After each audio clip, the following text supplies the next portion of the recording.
안녕하세요. 3월 12일 수요일입니다.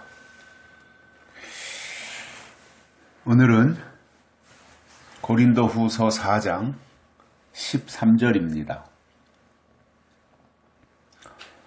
기록한 바 내가 믿는 고로 말하였다 한 것 같이 우리가 같은 믿음의 마음을 가졌으니 우리도 믿는 고로 또한 말하노라. 아멘. 우리가 사람이기 때문에 언어를 가지고 있습니다. 사람만의 특권이지요. 이 말을 한다고 하는 것. 그리고 말을 통해서 의사소통을 한다고 하는 것은 굉장한 축복인 거지요. 그런데 이제 이 언어라고 하는 것, 말을 한다고 하는 것이 다른 사람들을 비방하고 헐뜯고 비난하고 조롱하고 하는 데만 쓴다면 그 언어는 부적절한 것이죠. 그런 용도로만 쓴다면 하나님이 말하는 기능을 사람에게 주셨을 때는 목적이 있지 않겠습니까? 동물들에게는 그 언어의 기능을 주시지 않고 유독 사람에게만 말을 할 수 있게, 그리고 이 말을 통해서 의사소통을 할 수 있게 하신 이유는 다른 것들도 들춰낼 수 있지만 한 가지만 말씀드린다면 하나님을 기쁘시게 하는 일에 사용하라, 그 목적이었다고 봅니다. 왜냐하면 창조 자체가 하나님이 보시기에 좋았던 거잖아요. 사람을 만드시고 하나님이 기뻐하시고 좋아하셨잖아요.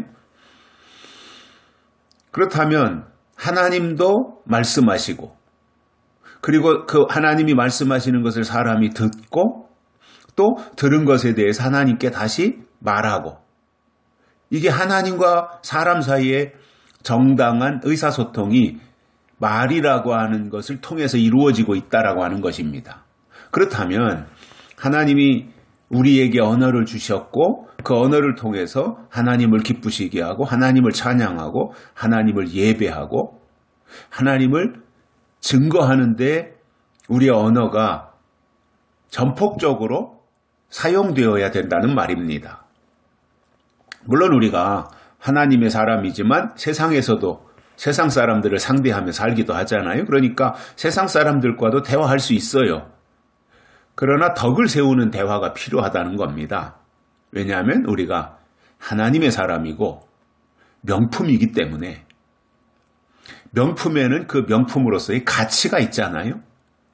싸구려 갖다 명품이라고 한다고 해서 명품이 되는 게 아니잖아요.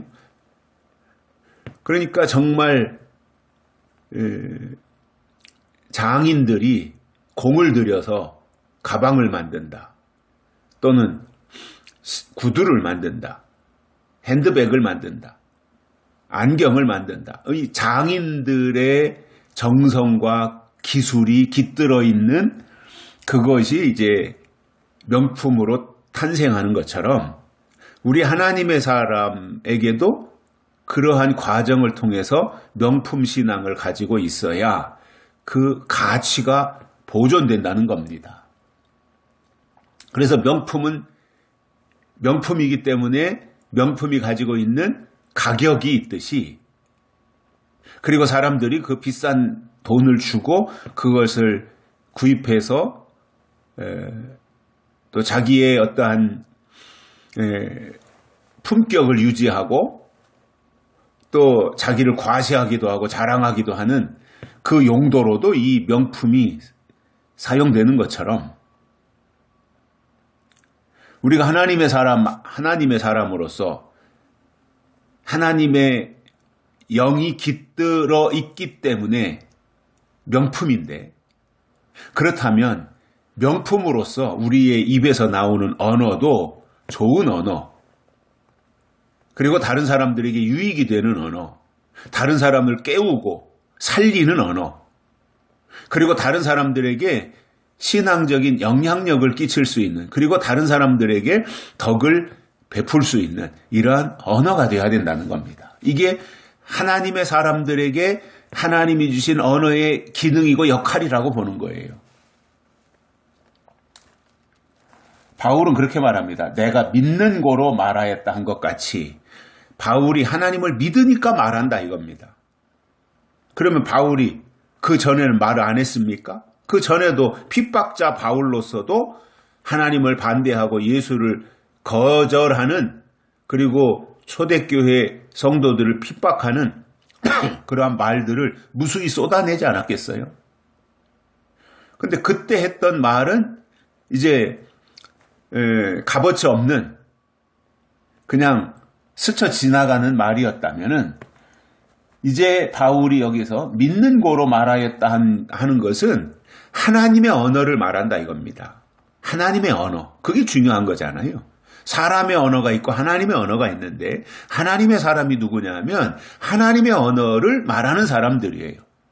그러면서 또 세상 사람들을 상대할 땐 세상 언어를 말하니까 세상 언어도 하면서 하나님의 언어를 하는 이중 언어를 사용하는 사람들인 거지요. 국적도 그렇잖아요. 우리 시민권은 하늘에 있는데 영적으로는 하늘에 있지만 육신은 세상에 살고 있으니까 어찌 보면 우리는 이중 국적자들이잖아요. 이중 국적자에다가 이중 언어, 하나님의 언어도 하면서 사람의 언어도 하고 있는 하늘 시민이면서 땅의 시민이기도 한 이러한 모습으로 우리가 살아가고 있는데 그렇다면 우리가 우리 주변에 있는 사람들에게 선한 영향력을 끼칠 수 있도록 우리가 그렇게 말을 해야 되는 거예요. 그래서 믿는 거로 말한다. 그러니까 믿음의 언어를 해야 된다는 거예요. 아무 말이나 내 입에서 막 나온다고 해서 말하는 것이 아니라 혈기 부리고 막 욕하고 이런 것이 아니라 믿는 거로 말한다. 그러니까 하나님의 언어를 우리가 해야 된다는 말입니다. 그래서 바울이 내가 믿는 거로 말하였다 한 것 같이 우리가 이제 고린도 교회지요. 우리가 같은 믿음의 마음을 가졌으니 또한 오늘 우리들에게도 우리가 같은 믿음의 마음을 가졌으니 약속 안에서 우리가 같은 믿음을 가지고 있잖아요. 그러니까 형제가 되는 거잖아요. 피를 나눈 육신의 형제가 있는 반면 하나님의 영을 나눈 영의 형제들도 있는 거지요. 그래서 우리가 같은 믿음의 마음을 가졌다. 그러니까 하나님을 위해서 살아야 된다. 하나님의 언어를 우리가 함께 사용해야 된다. 이런 것에 대한 공통의 인식과 생각을 가지고 살아야 된다고 하는 것이고 그러한 믿음의 마음을 가졌으면 우리도 믿으니까 또 말해야 된다. 믿음의 언어를 우리도 같이 말해야 된다는 말입니다. 그래서 우리는 아무 말 대잔치나 하면 안 되고요.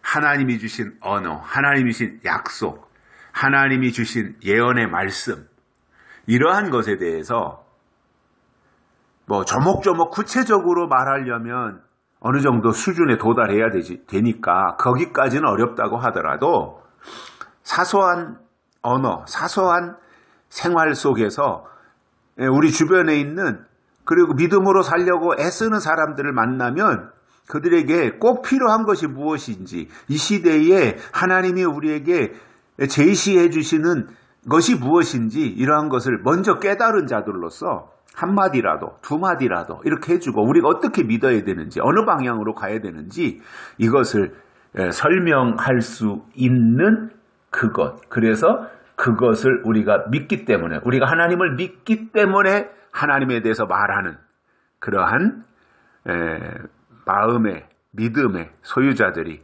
되었으면 하는 바람입니다. 여기까지 하겠습니다. 고맙습니다.